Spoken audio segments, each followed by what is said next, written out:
नमस्कार, बहुत स्वागत। आपके साथ मैं हूं ललित प्रजापति। अंकुर त्यागी सर भी हमारे साथ हैं और आज थोड़ी खबर दिलचस्प भी है और आपको जाननी भी चाहिए।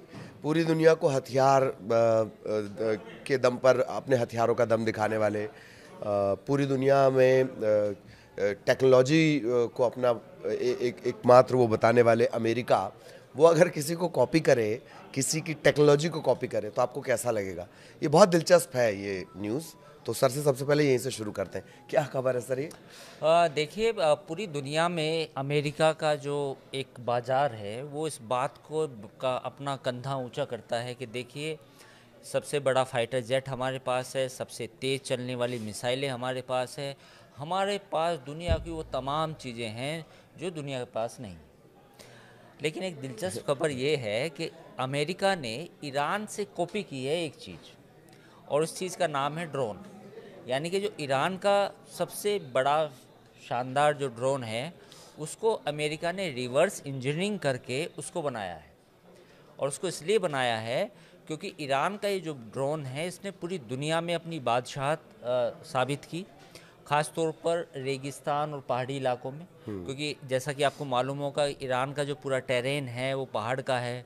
तो ऐसे में इस ड्रोन ने, जिसका नाम शाहद है, इस ड्रोन का काफ़ी एक्सटेंसिव इस्तेमाल किया गया। और आगे दिलचस्प बात यह भी है कि ईरान के इस ड्रोन को रूस इस्तेमाल करता है, और रूस ने यूक्रेन के ख़िलाफ़ इस ड्रोन का काफ़ी बेहतरीन इस्तेमाल किया है और ये सफल भी रहा है।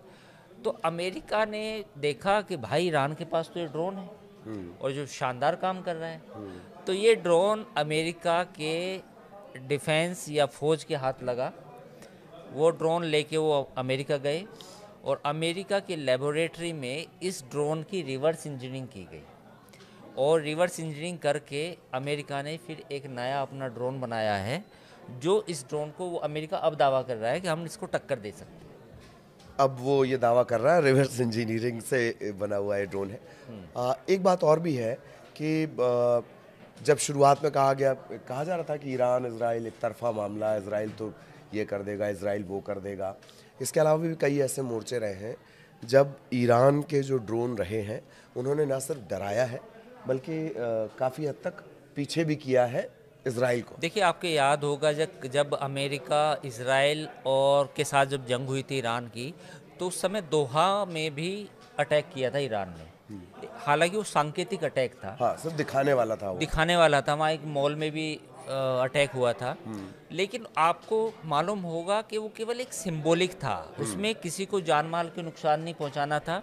और ईरान ने इसकी इत्तला भी दी थी अमेरिका के जो बेस थे वहाँ पर, और कतर की सरकार को भी बताया था कि भाई, हम ऐसे ऐसे अटैक कर रहे हैं, पर ये हम दिखाने के लिए कर रहे हैं। उस वक्त भी जितने भी ड्रोन थे, अमेरिका ने दावा किया था कि हमने सब नेस्तनाबूद कर दिए, पर कम से कम मेरा ख्याल है 4 से 5 ड्रोन ऐसे थे जिन्होंने अपना जो टारगेट था वो हिट किया था।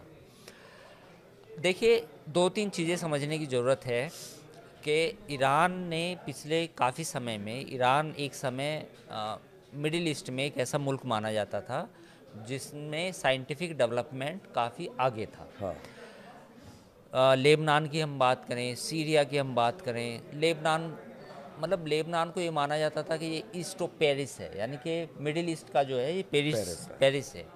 लेकिन ईरान ने काफ़ी डेवलपमेंट किया। आपने याद होगा कि जो भी उनका परमाणु कार्यक्रम है, एटॉमिक प्रोग्राम है, उसमें भी उनके जो साइंसदान हैं, जो साइंटिस्ट हैं, उन्होंने काफ़ी तरक्की की, और वो अब इस लेवल पर भी है कि अमेरिका को अंदर जाके अटैक करना पड़ रहा है। तो ये जो शाहद नाम का ड्रोन था, ये इतना शानदार था, इसकी खासियत ये थी कि ये रडार जितने भी लगाए जाते हैं ड्रोन को पकड़ने के लिए, वो अलग हाँ। इंटरसेप्ट करने के लिए, उनमें भी नहीं पकड़ा जाता था। और जो इसका एक तरह से जो मैन्यूअर था, यानी कि जो ऐसे घूम के आता था, वो इतना शानदार था कि इसको डिटेक्ट करना बहुत मुश्किल था। तो जब इजराइल के साथ जंग हुई तो ईरान ने इसका बहुत बेहतरीन इस्तेमाल किया। फिर रशिया को सप्लाई किया, रशिया ने इसका यूक्रेन में बहुत शानदार इस्तेमाल किया। तो कुछ महीने पहले, करीब 8-10 महीने पहले, अमेरिका के हाथ ये लगा था शाहद। तो इसको नाम अमेरिका ने लुकास दिया है। लुकास। हाँ, लुकास। तो ईरान का शाहद और अमेरिका का लुकास। अमेरिका का लुकास। तो अमेरिका ने इसको रिवर्स इंजीनियरिंग किया, क्योंकि भाई ये देखना चाहता था अमेरिका, यार आखिर इस ड्रोन में है क्या है ऐसा। क्या? क्योंकि देखिए, आपने भी देखा होगा कि इस वक्त जो जंग है वो वैसे नहीं लड़ी जाएगी कि मेरे पास इतने जहाज़ हैं। ठीक है, जहाज़ हैं वो ठीक है, पर जो काम ड्रोन कर सकता है वो जहाज़ नहीं कर सकता।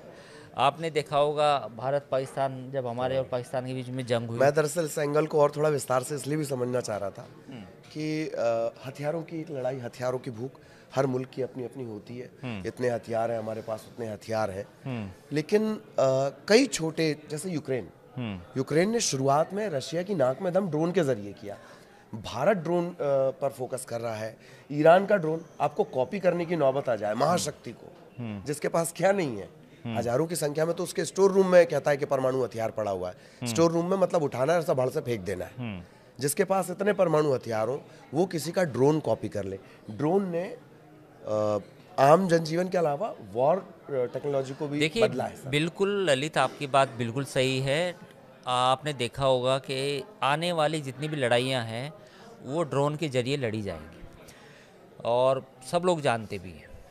और दूसरी बात यह है कि जो बात आपने कही, आजकल गेम क्या है, लड़ाई युद्ध का गेम क्या है। युद्ध का गेम ये है कि आपने कोई हथियार मेरे ऊपर छोड़ा, तो मैं उसे कैप्चर जब करता हूँ या मेरे टेरिटरी में जब वो आता है, तो मैं उसका जो मलबा होता है या वो जितना भी डैमेज होता है, मैं उसको देखता हूँ, उसको पढ़ता हूँ, उसको R&D करते हैं, रिवर्स इंजीनियरिंग करने की कोशिश की जाती है। एक और किस्सा मैं आपको बता दूं, जब ये किस्से की बात हुई कि अमेरिका की एक एंटी टैंक मिसाइल है, अमेरिका ने वो यूक्रेन को दी कि भैया आप रूस के खिलाफ इस्तेमाल करो। अब चूंकि रूस के पास ऑलरेडी एंटी टैंक मिसाइल है, तो जेवनाइल नाम है उसका, तो वो मिसाइल रूस ने ईरान को दी कि भैया ये पकड़ो, आप इसका रिवर्स इंजीनियरिंग कर लो और आप अपनी बना लो।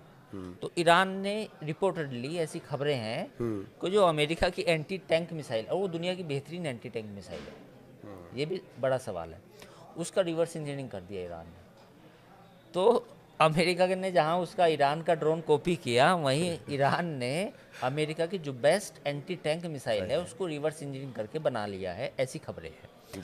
तो पूरी दुनिया इसी गेम प्लान पे चलती है। अब वही बात हम ईरान के एटॉमिक प्रोग्राम के बारे में कर लेते हैं, थोड़ी सी किस्से की बात। अब अमेरिका और पूरी दुनिया ये कहती रही है कि भाई आपने 60-70% तक यूरेनियम इनरिचमेंट कर लिया, और 10-20% अगर आपने और कर लिया तो फिर ये एटॉमिक बम बन जाएगा, ये कहते हैं। तो ईरान ने क्या किया है कि ईरान के लिए अब आगे का जो रास्ता उतना मुश्किल नहीं है। अगर इजराइल अमेरिका ने जो अटैक किया, उसके बावजूद अमेरिका और इजराइल को आज भी इस बात का डर है कि ईरान फिर से उस लेवल तक जा सकता है। और मैं आज भी ये बात कह सकता हूँ कि एक दिन शायद वो आए कि जब आपको अचानक से खबर मिले कि ईरान ने एटॉमिक टेस्ट कर लिया है, और जिस दिन ये हो जाएगा उसी दिन पूरे मिडिल ईस्ट में गेम चेंज हो जाएगा। और ये इस वजह से भी हम ड्रोन से परमाणु पर इस वजह से भी आए हैं कि आपको हमारे ही पुराने वीडियो अगर आपको ध्यान होंगे, तब हमने बहुत सवाल उठाए थे कि इनका B2 बॉम्बर चला कहाँ है। इतना स्टोरेज था, यूरेनियम का स्टोरेज था, कुछ क्लियर नहीं हुआ। बॉम्बर चले तो विकिरण होना चाहिए था, रेडिएशन जिसको आप बोलते हैं, रेडिएशन नहीं हुआ, क्या हटा लिया गया। बहुत सारे उलझे हुए सवाल थे। और हाँ, बिल्कुल ललित, आपने जो बात कही वो बात सबसे बड़ी है कि जब कहीं कोई भी बम डाला जाता है, वो रेडियो एक्टिव लेबोरेटरी है या न्यूक्लियर रिएक्टर है, जहाँ भी डाला जाएगा और वहाँ धमाका होता है, तो उसके बाद रेडिएशन होना ही चाहिए, अगर आपने एक्चुअली हिट किया है तो। और नहीं किया तो कहानी है जी। बाकी तो फिर ड्रोन कॉपी करने की नौबत आई जाती है बड़े बड़े दिग्गजों के लिए। एक फाइनल इस पर ये लास्ट कमेंट कि टेक्नोलॉजी का दिग्गज और रिवर्स इंजीनियरिंग के ज़रिए वो ड्रोन पर फोकस कर रहा है। क्या पारंपरिक हथियार या पारंपरिक हथियारों के दम पर जो अपने अपने पुरोधा बने, रशिया और US, इनका ये मार्केट है, क्या ट्रेडिशनल हथियार उतने कारगर नहीं है, या वो सिर्फ डराने के लिए रखे रहेंगे कि देख मेरे पास हथियार रखा हुआ है? और नहीं, भारत का अगर हम ड्रोन टेक्नोलॉजी में भविष्य देखें, नज़र आता है वो? देखिए, हाँ, पहले तो मैं सवाल का जवाब दे दूं कि भविष्य में क्या होगा। आ, भविष्य में ये होगा कि अब छोटे हथियार और इलेक्ट्रॉनिक वारफेयर जिसमें एआई का भी रोल होगा, हाँ। क्योंकि वे एआई के साथ कनेक्ट किए जाएंगे, उनका भविष्य है। बड़े हथियार केवल दिखाने के लिए होंगे कि आप अगर इस लेवल से आगे बढ़े तो फिर हम बड़े हथियार चलाएंगे। जो दूसरा आपने सवाल पूछा कि इंडिया के पास क्या है, देखिए इंडिया में भी कई प्राइवेट कंपनीज ड्रोन टेक्नोलॉजी में आ रही हैं। भारत सरकार भी इस पर तेज़ी से काम कर रही है, तो हम भी एक अच्छे खासी डेवलपमेंट पे हैं।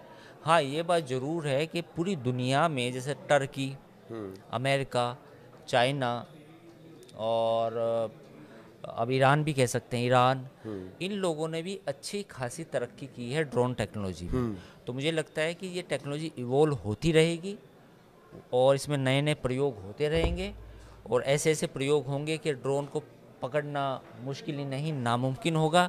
तो वो तमाम चीज़ें होंगी, तो ये ऐसे ही टेक्नोलॉजी अपग्रेड होती रहेगी, तो अगला वारफेयर जो होगा वो ड्रोन युद्ध भी हो सकता है। तो ड्रोन डॉन बन जाएगा, मतलब वही बात है, देखन में छोटा लगे घाव करे बड़ा। गंभीर। हाँ, हाँ। तो इसी के साथ ये चर्चा यहीं पर, आगे भी इसी तरह के अपडेट्स और जो जियो पॉलिटिकल है उसे बहुत ईजी लैंग्वेज में हम आपके लिए डिकोड करेंगे। नमस्कार। Thank you.